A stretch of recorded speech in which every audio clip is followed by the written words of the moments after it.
প্রধানমন্ত্রী আজকে মন খারাপ করে বলেছেন কক্সবাজারে যে বিরোধী দল কেন বাজেটের সমালোচনা করে।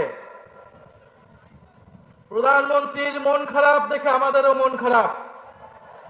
আমরা চেয়েছিলাম আপনার বাজেটের প্রশংসা করতে, কিন্তু আপনি দুর্নীতির রাস্তা বন্ধ করেন নাই, লুটপাটের রাস্তা করেন নাই, ব্যাংক দখল বন্ধ করেন নাই।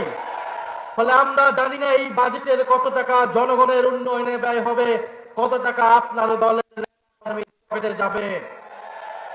আপনি একটা বাজেট দিয়েছেন, জনগণকে স্বপ্ন দেখাচ্ছেন, যেই স্বপ্ন পূরণ করতে আপনি চূড়ান্ত ভাবে ব্যর্থ হবেন।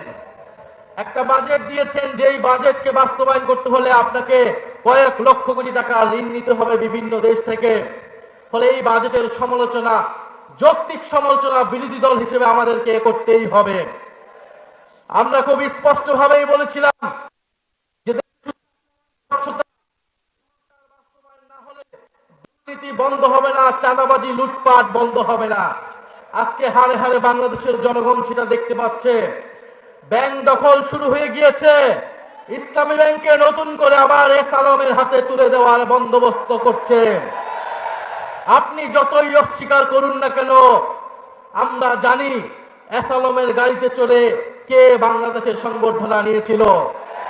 এস আলমকে কারা প্রোটেকশন দিচ্ছে বাংলাদেশের জনগণ জানে। ইসলামী ব্যাংককে কাদের হাতে তুলে দেওয়া হচ্ছে এটাও বাংলাদেশের জনগণ জানে। বাংলাদেশের জনগণ জানছে, কিন্তু বাংলাদেশের জনগণ এটা মেনে নেবে না। বিদ্যুতের দাম নজিরবিহীন ভাবে বৃদ্ধি করা, বিদ্যুৎ দিনে 8 বার 10 বার করে লোডশেডিং হচ্ছে। বিদ্যুতের দাম এই সরকারকে বাড়াতে হবেই, কারণ এই সরকার আওয়ামী লীগের সরকারের করা অসম চুক্তিগুলো এখনো বহাল রেখেছে। আপনি আদানির চুক্তি আপনাকে বাতিল করতেই হবে, না হলে আপনি বিদ্যুতের দাম কোনোদিনই বাংলাদেশে কমাতে পারবেন না। ফলে আপনি আদানির চুক্তি বহাল রাখবেন, আপনি ইসলামী ব্যাংককে নতুন করে ইসলামের হাতে তুলে দিবেন, আপনি দুর্নীতি চাঁদাবাজি বন্ধ করার জন্য কোন ধরনের সংস্কার করবেন না, আর আপনার বাজেটকে বিরোধী দল প্রশংসা করবে, এটা বিরোধী দল থেকে অনেক বেশি প্রত্যাশা করা হয়ে যাচ্ছে। ফলে সরকারের কাছে আমরা বলবো যে বাজেট দিয়েছেন, এই বাজেট বাংলাদেশের জনগণের কোন ধরনের অর্থনৈতিক পরিবর্তন করতে পারবে না। বাংলাদেশের উন্নয়ন করতে হলে আগে আপনাকে গণভোটের গণরায় অনুযায়ী সংস্কার করতে হবে, পুলিশ সংস্কার করতে হবে, দুদক সংস্কার করতে হবে, বিচার বিভাগ সংস্কার করতে হবে।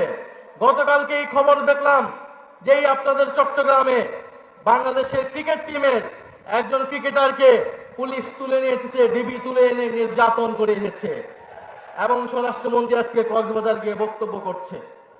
ফলে এই যে পুলিশ সংস্কার হয়নি, জনগণের উপরে আবারও জুলুম নির্যাতন নেমে এসেছে।